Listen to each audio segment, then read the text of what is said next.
Hello, we are Geeks Assembled again. Susan's over there, I'm over here, and today we are discussing, I think it's the third adaptation of the Stephen King story, The Stand.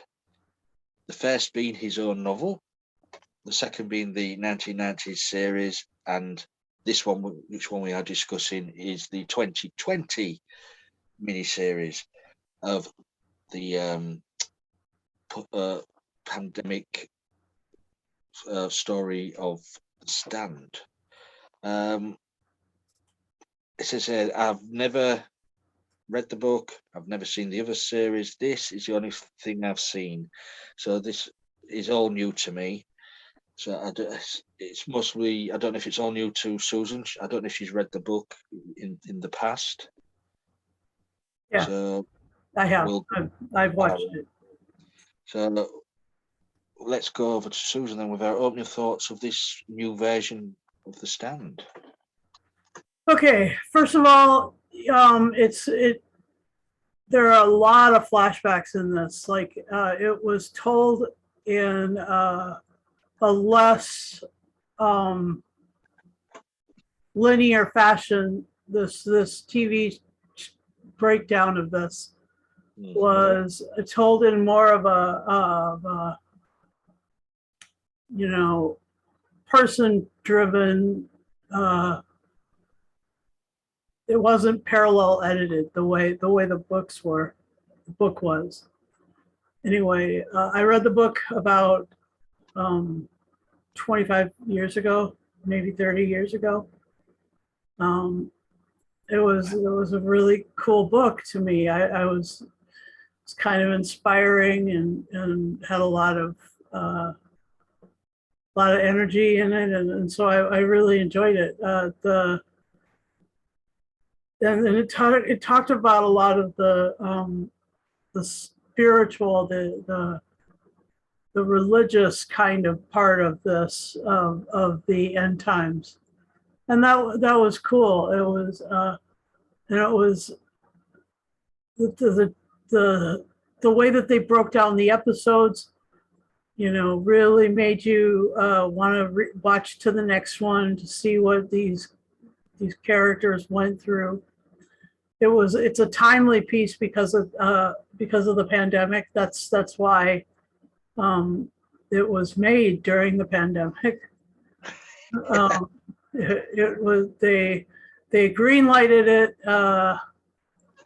I think way before the pandemic, and then they just moved it all forward so that these actors and stuff were able to on the summer break from some of their other work. Like Whoopi Goldberg is in this, and she hosts a daily sort of talk show called The View, and so a couple of years before she had pneumonia, so they were really careful with her being on the set, and they sent her home right away. And so after she survived all the stuff on like she plays a survivor of the plague called Captain Trips, which is actually named after what they called the Grateful Dead Deadhead symbol. So there is a real Grateful Dead connection with this, in that it's called Captain Trips, and the plague is like killed 99% of the population of the world. And so, I mean, some of the big jobs left to do are dealing with dead bodies and burying them, or burning them and stuff like that. They just had all these different ways. And then there was a guy in it who liked to burn things, who was brought to work for the bad guy, for Randall Flagg. The Dark Man. Yeah, the Dark Man, Randall Flagg, the bad guy, the big baddie in this, the big boss bad. And the good looking big bad boss. I know, right? Yeah. Alexander Skarsgård. Yep. And so, let's see.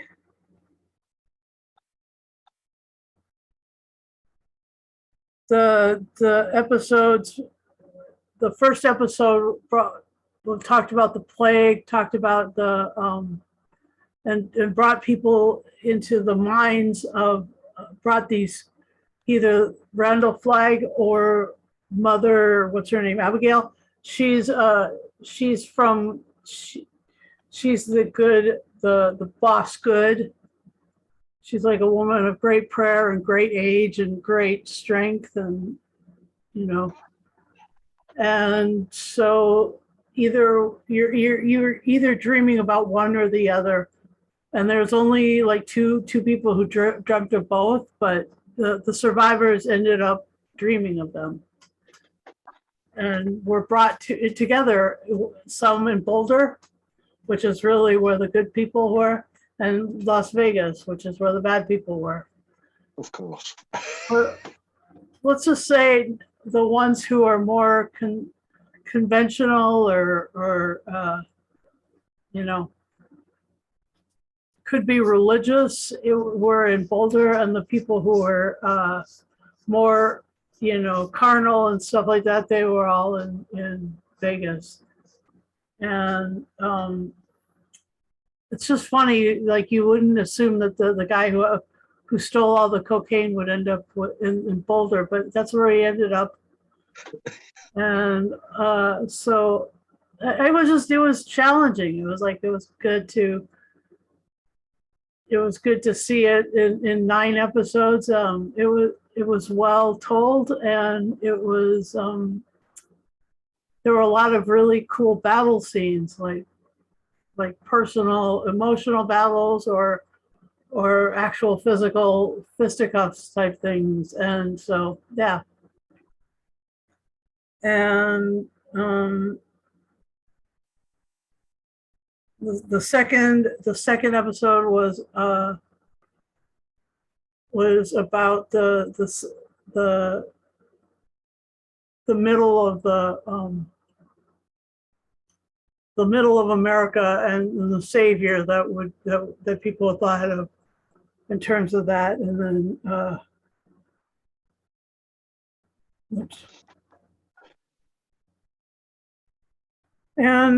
so the third episode was about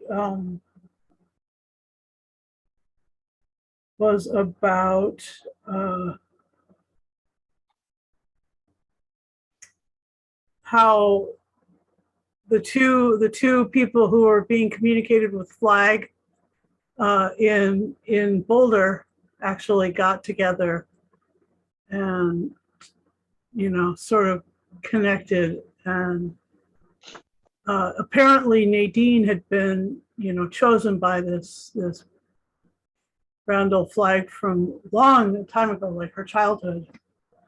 She was just doing a Ouija board, and she was suddenly completely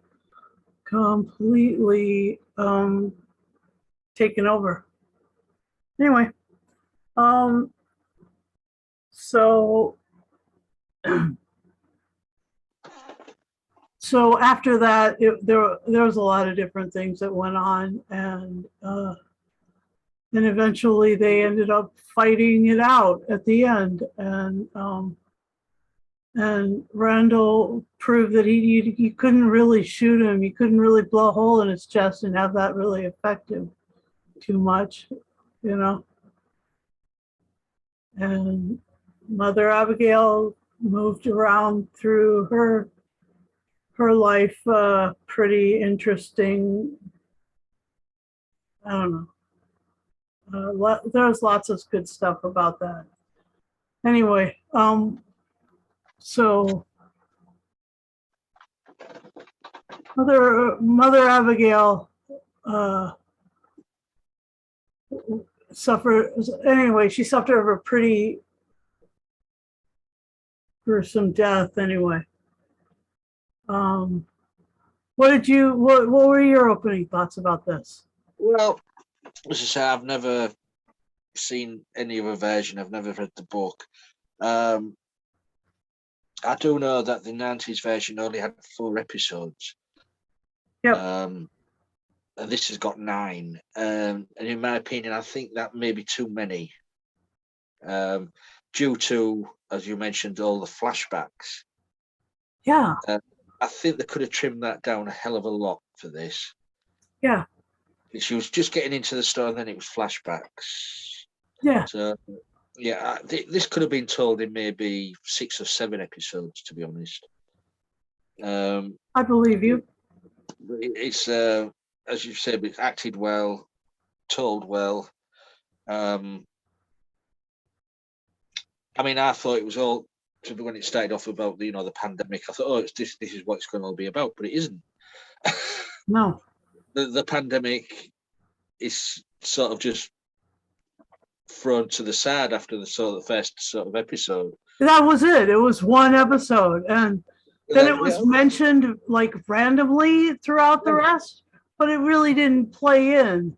And then The fact that none of these people were really suffering a lot due to 99% of the population going away.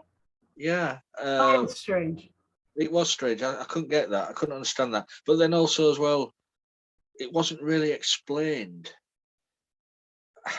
why Flag and Abigail suddenly started to go into people's heads. Yeah. Dreams. There was no explanation. I think, well, why is this happening? Yeah. There was no explanation at all. True. I mean, surely they would, as you say, Nadine was sort of contacted way when she was young doing the Ouija board, but there was no explanation why, after the pandemic, these two people, their powers were just out there bringing people forward. I didn't. I'd say that was another thing. I just thought, well, just explain it, please. Yeah. But, I tell you something though, Stephen King does like the tall grass, doesn't he? Yes. Nearly everything he's got long, tall grass. And did you see his cameo in this? I didn't. Where was he?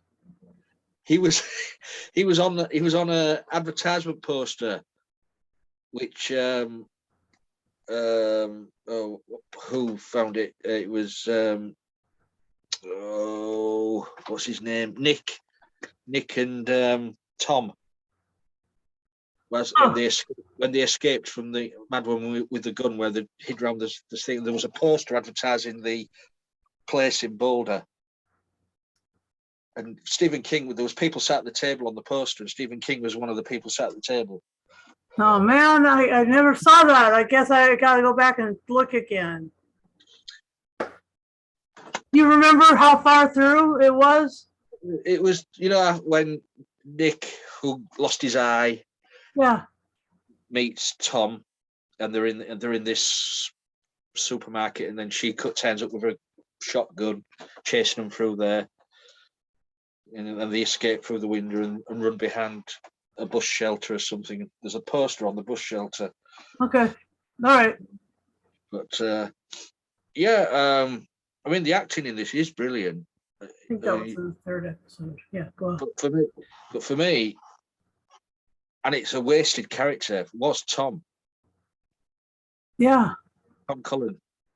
I absolutely loved his character. The one who had learning difficulties. And, it was just characterization, and that was amazing. It really was. That was great. It was. Who played him? Brad William Henk. But yeah, brilliant character. It's a shame they didn't really use. I mean, okay, maybe this is how he was written in the book, but I'd have used that character a little bit more.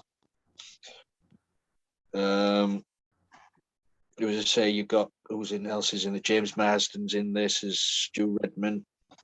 as you say, Whoopi Goldberg, Alexander Skarsgård, Greg Kinnear. I haven't seen him in a few. I know it was great to see him. Yeah. Who else? Amber Heard. We won't talk about that.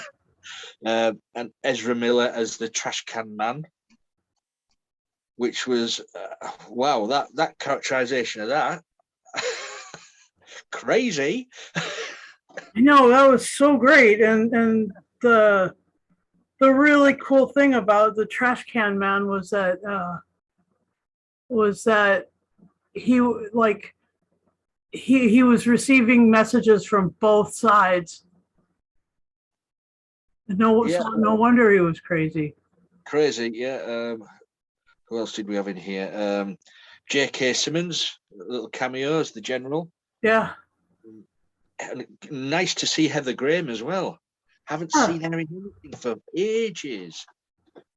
It's and then watching this, you go all through all these people go through all this, and by the end of it, it's all destroyed. Yep.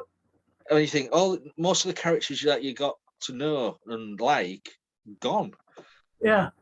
In the penultimate episode, I think, wow. There's only a little handful left for the last episode, which Stephen King wrote the last episode for this TV series. Yeah. So he's adapted. This is because I did read up that each version of this, the book, the 90s version, and this version, all have different endings. Yeah, it's true. So he's written another ending for this version. Oh my gosh, how funny. So yeah, it was. Yeah, it was enjoyable. So anything what stood out for you? Okay, I didn't know that he'd written the last episode, but I knew it was slightly different from the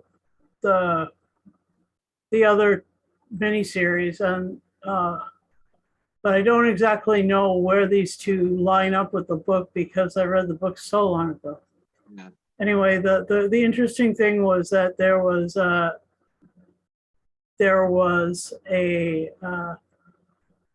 they basically took over a casino hotel in Las Vegas, but I don't even know if that was a real place because I don't recognize that center circle square thing. But what an effective way of making the everything that they were that Flags group were doing visible to everybody else. I mean, it just was like, here we are, we're all getting busy with each other, we're all doing drugs with each other, and all having the time of our lives with each other. But then, but there was no privacy anywhere, so it was all real, like, it was like the opposite of intimate. It was like the Thunderdome. It really reminded me a lot of the Thunderdome in Mad Max, and so that was fun. And then yeah, the other thing that was really incredible about this, one of the things I liked, is the portrayal of that kid, Joe, I think his name is. Oh, the silent kid with the guitar. Yeah. Yeah. Yeah, he was. He found it. He found his voice later on in the episode. Gordon Cormier played him. Yeah. Oh, there she is. Hi, Patty. Oh. And so the Gordon Cormier made you really love Joe. He did a real. It was so sweet how he brought your heart into alignment with that. That was great. And yeah, Nadine was well played, and Owen Teague played Harold Lauder, and Harold was creepy. Yeah, Harold and Nadine were both of them were stuck in the middle of the Boulder crowd, and they had to fool everybody, and so that was really interesting. All those little deception moments and all those like trying to sort out where they were and go through their belongings and stuff, and a lot of that sort of sneaky stuff that went on. That was great. And then yeah, Tom Cullen was great, played by Brad William Hankey. Yeah, great characterization. Yeah. And then there was Lloyd, of course. Lloyd was, they just Flag went and released him from prison after everybody else in the prison had died. Yeah, after he had a little nibble on his cellmate's leg. Yeah, after he had a little nibble on his leg. Yeah. Are we also to assume? I mean, this is what I was getting from the last episode. That little girl in the tall grass was somehow Mother Abigail. Yeah, it was another woman of great spiritual dimension and power. Yeah. But yeah, because it didn't really give that thingy away, but it sort of came that's mostly Abigail. But she vanished as well, didn't she? Yeah. Which was, you see, there's a lot of things what are unexplained in this. Yeah, that's true. There was a lot of. I mean, Flag wasn't Satan. He wasn't the devil. No, he was just the boss bad guy. Well, apparently he was Legion, as he said. I'm Legion. Yeah, that's the guy. That's the Gadarene from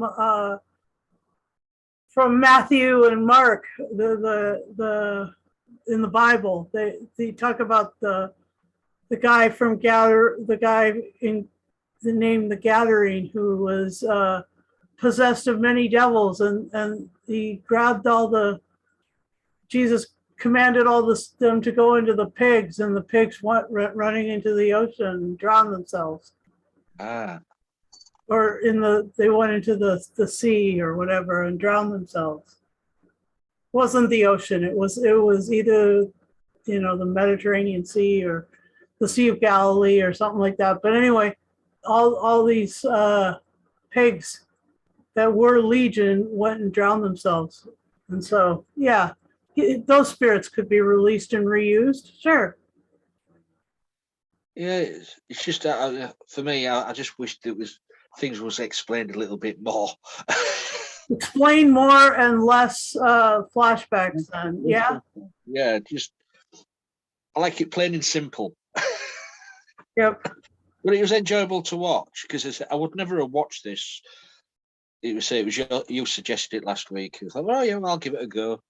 Because as you well know, I'm not a big fan of Stephen King's books. Yeah, I know, it's true. I do find them hard going. Yeah, I mean, that makes sense. You wouldn't have had that sort of suggested to you by any of your teachers or tutors or anything like that. So yeah, of course not. And we did a lot of people who were like, oh, all you read is science fiction. Here, why don't you read The Stand?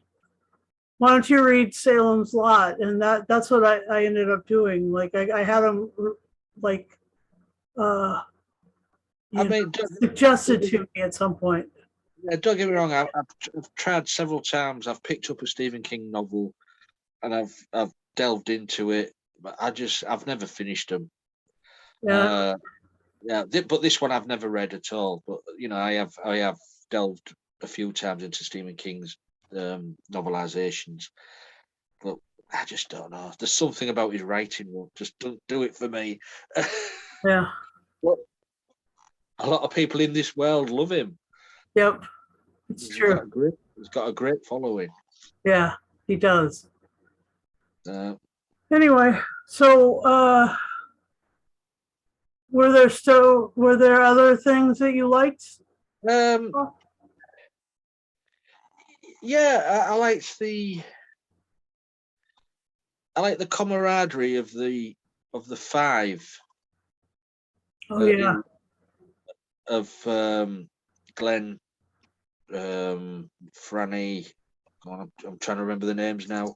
Glenn, Franny. Who's Stu? Who's the other two?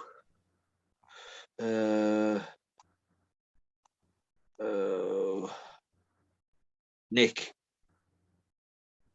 and Larry. yeah, Yeah, I like the camaraderie of them because they all came from different parts, parts of the country, and sort of put together. And when they came to make that decision to send 3 people to New Vegas, yeah. which I couldn't understand. I could just put air over there. Which I couldn't understand is why send them 3 for what reason? Because you knew there was not going to come back. Right. So, well, apart from Tom, which he did, but what information what was the going for?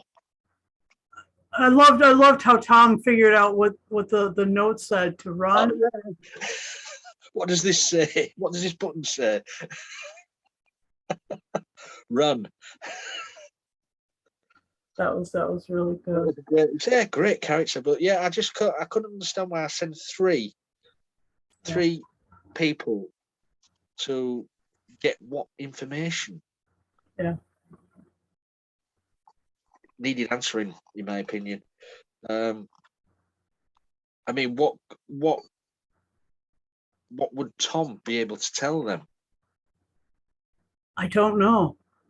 I mean, because I say he's got learning difficulties and stuff, so he wouldn't have. How the vocabulary needed to discuss, like the supernatural or the really emotional, unless it was just to so that Mother Abigail had a set of eyes to look at everything through. Yeah, but she didn't want anybody to go there.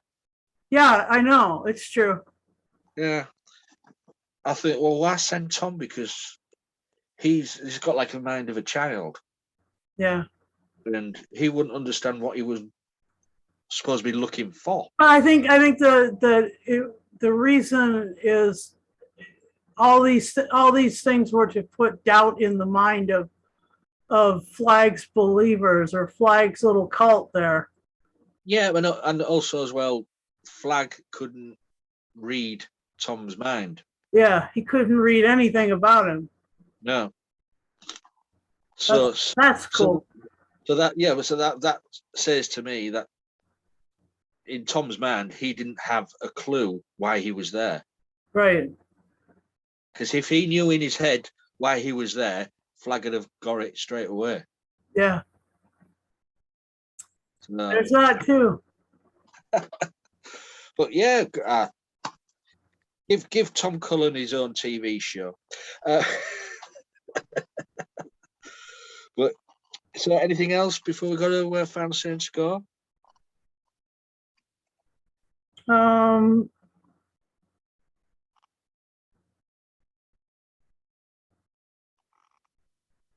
No, that's pretty much it. I really like the story, and so I'm glad we got to watch it. Mm-hmm. Yeah, I enjoyed it.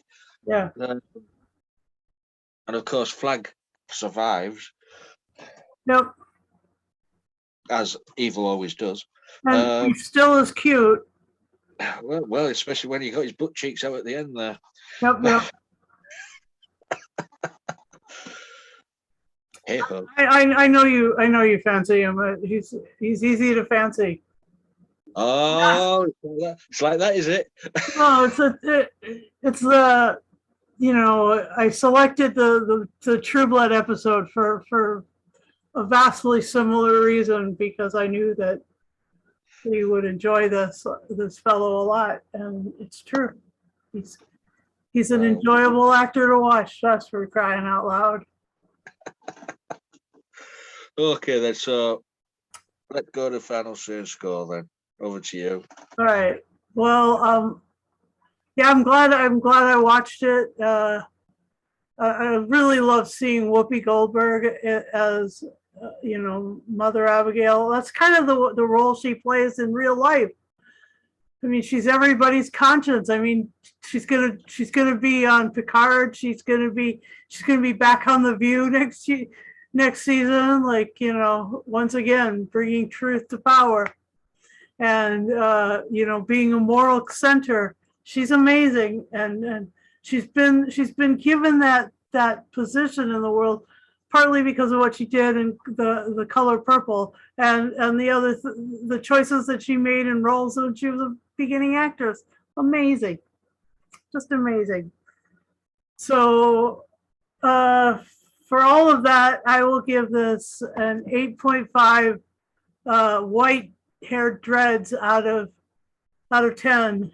And I just want you all to be as big a Whoopi fan as you can possibly be, because she's so worth it. Oh my gosh.